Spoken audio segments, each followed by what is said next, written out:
तो मकर संक्रांति से अंधकार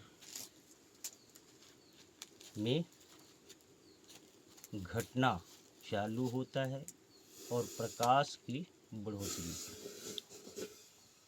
प्रारंभ होता है, यानी अंधकार रात्रि कम और दिन का उजाला बढ़ते जाता है।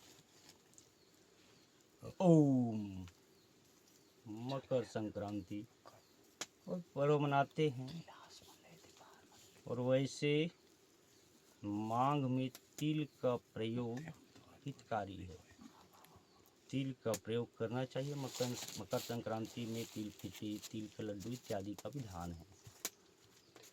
तो इस माह में तिल का प्रयोग शरीर के लिए खूब हितकारी है और धार्मिक दृष्टि से भी ओम अर्घ देने में भी तिल मिश्रित जल का प्रयोग कर सकता है। भोजन में, सब्जी में, स्नान में इत्यादि में, सब में।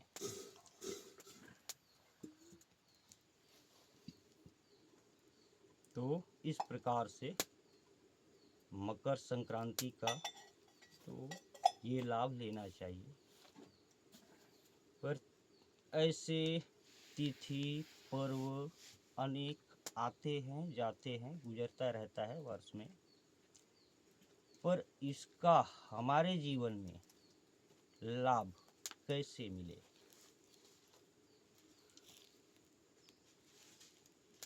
तो मकर संक्रांति का वास्तविक लाभ जब हमारे जीवन में उसका प्रभाव पड़े। संक्रांति यानी सम्यक क्रांति, सम्यक परिवर्तन। तो वैसे तो दिवाली, महाशिवरात्रि, होली, दशहरा इत्यादि कई पर्व गुजरते हैं। इसी प्रकार से यह भी एक पर्व है, समझो। लेकिन आध्यात्मिक लाभ इससे तब मिलेगा जब हम आज के तिथि से ये भाव करें कि जैसे बाहर दिन प्रतिदिन प्रकाश की बढ़ोतरी आज से होगा, उसी प्रकार से हमारे जीवन में भी प्रकाश की वृद्धि हो,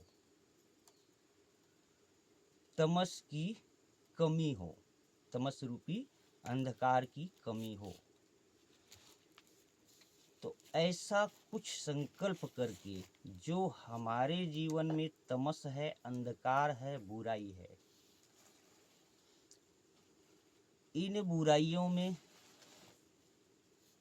कुछ कमी, हम भी जिसके जीवन में सहज झूठ है और इत्यादि इत्यादि अनेक विकार हैं, तो उसको घटाएंगे और प्रकाश रूपी संयम, भक्ति, तप, जप, जो गुरु ने हमको हमारे विकास और उन्नति के लिए मार्ग दिया है, उस मार्ग में हम अच्छा मजबूती से चलेंगे, ताकि हमारे जीवन में ज्ञान प्रकाश की नित्य प्रति वृद्धि हो।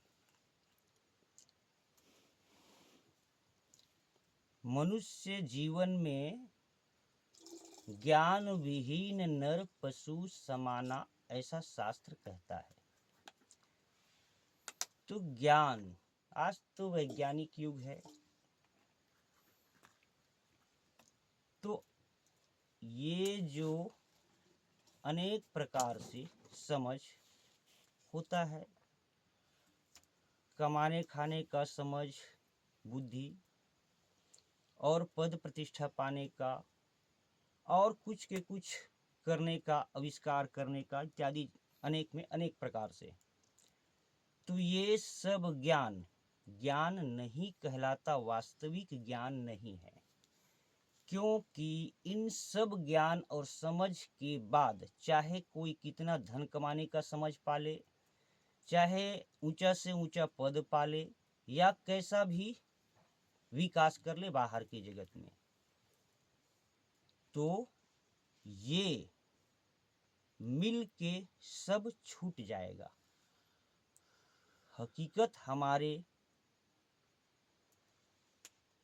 साथ चले या हमारे जीवन में प्रकाश बढ़ाए, ऐसा इसका विशेष प्रभाव नहीं होगा। लौकिक दुनिया में तो कुछ दिखावा होगा। इसलिए इन सब समझ के बाद भी इंसान आखिरी में ठगा जाता है, सब छूट जाता है। प्रकाश की बात है, ज्ञान की बात है, तो ज्ञान वही ज्ञान सही है जो ज्ञान हमें परमात्मा की तरफ, सत्य की तरफ और आत्म कल्याण की तरफ ले जाए, जिससे हमारा मंगल हो और सबका मंगल हो। पूर्ण ज्ञान तो आत्मज्ञान को ही कहा जा सकता है। आत्मज्ञान मतलब आत्मा के बारे में सुन लेना, उतना ही मान लेना, ये आत्मज्ञान नहीं है। आत्मनिष्ठा को आत्मज्ञान कहा गया। ओम। इस प्रकार से साधक को भी चाहिए कि हमारे जीवन में संयम, शुद्धि, तप का विकास होना चाहिए। इसलिए आज से हम इन प्रकाश की कण को बढ़ाएंगे तो मकर संक्रांति का उसका विशेष उसको लाभ मिला। ओम। अगर हमारे जीवन में परिवर्तन नहीं हुआ, क्रांति नहीं हुआ, जैसे चक्र चल रहा है, जन्म हुआ, बाकी लौकिक संसार का कार्य तो हो ही रहा है, और इतने कार्य करके अगर मृत्यु हो गया तो पशु पक्षी इत्यादि अनेक जीवों को भी इस प्रकार से उनका भी कार्य हो रहा है, वो भी चक्र में जन्म हो रहा है और अपना समय बिता के विदा हो जाते हैं। तो मनुष्य इतने के लिए मनुष्य शरीर नहीं मिला है। मनुष्य शरीर ओम आत्म कल्याण के लिए मिला है। पर आत्म कल्याण क्या है, ये जब तक हमारे बुद्धि में हमारे कल्याण का भाव नहीं गूंजेगा, तब तक यह मनुष्य जन्म भी पशुवत ही है। इसलिए कहा गया, ज्ञान विहीन नर पशु समाना। तो पर्वों में लौकिक लाभ तो लेना चाहिए, जो खान पान विधान है, पर वास्तविक लाभ तब हो जब हमारे जीवन में उसका आध्यात्मिक विकास हो, आध्यात्मिक लाभ हो।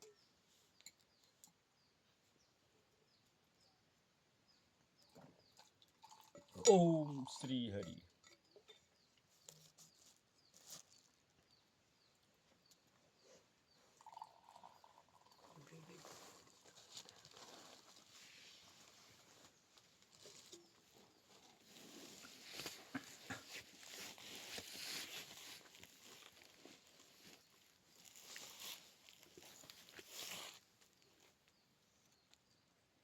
भाई भक्ति, संयम, तप, साधना, जप, ये क्या है? इसका रहस्य सदगुरु के संग होने के बाद ही समझ में आता है। उससे पहले चाहे वो कुछ भी कर ले, उसको समझ में नहीं आता। बालक की तरह वह खेल करता है, उसे लगता है कि हम भक्त हैं, बात अलग है।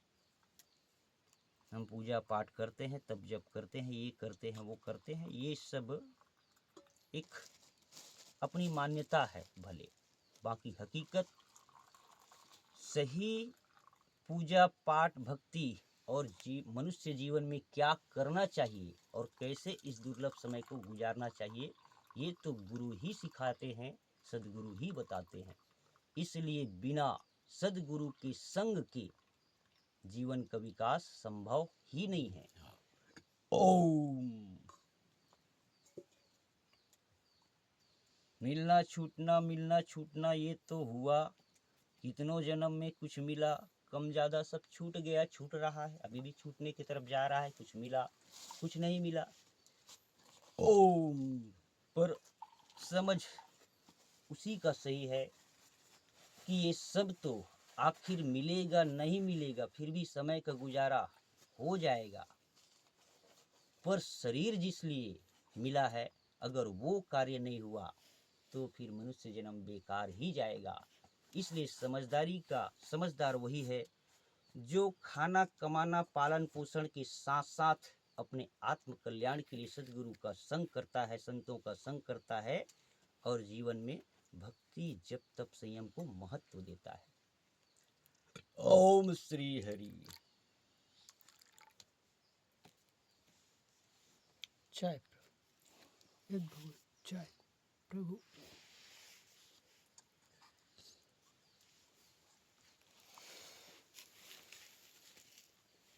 भजन कैसे करें जिससे मन में विश्राम हो? ओम। कैसे भजन करें जिससे कल्याण हो और इस शरीर के मय रूपी पीड़ा से बच सके? तो इन सब का जवाब सदगुरु के शरण में होता है। गुरु बिना भवनिधि तरहि न कोई, ऐसा कहा जाता है, पर गुरु की महिमा गंभीरता से कोई ही विचार पाता है कि यहाँ तो विरंची और ब्रह्मा को भी शामिल किया गया है कि बिना गुरु के उनका भी कल्याण नहीं होगा। तो फिर आखिर गुरु जी ऐसा क्या देते हैं जिससे इनका पद भी, ब्रह्मा और शंकर का पद भी छोटा हो जाता है और गुरु जो कृपा करते हैं वह इन सबसे महान और बड़ा हो जाता है और उसके बिना जीव का कल्याण संभव ही नहीं है। ओम श्री हरि। जो है था और रहेगा वही सत है, उसी का संग करना ही सत्संग है, सतगुरु ही उसका संग करा सकते हैं, अन्य केवल कथा वार्ता कर सकते हैं। श्री हरि। जिसके बुद्धि में सदगुरु की महिमा और सदगुरु के लिए बड़प्पन नहीं, अहोभाव नहीं, उसके लिए कितना भी कुछ भी बोल दे कथा है। इसलिए शिव जी ने गुरु गीता में, स्कंद पुराण में, गुप्त गीता में कहा है कि निगुरों को गुरु महिमा मत बताना। श्री हरि।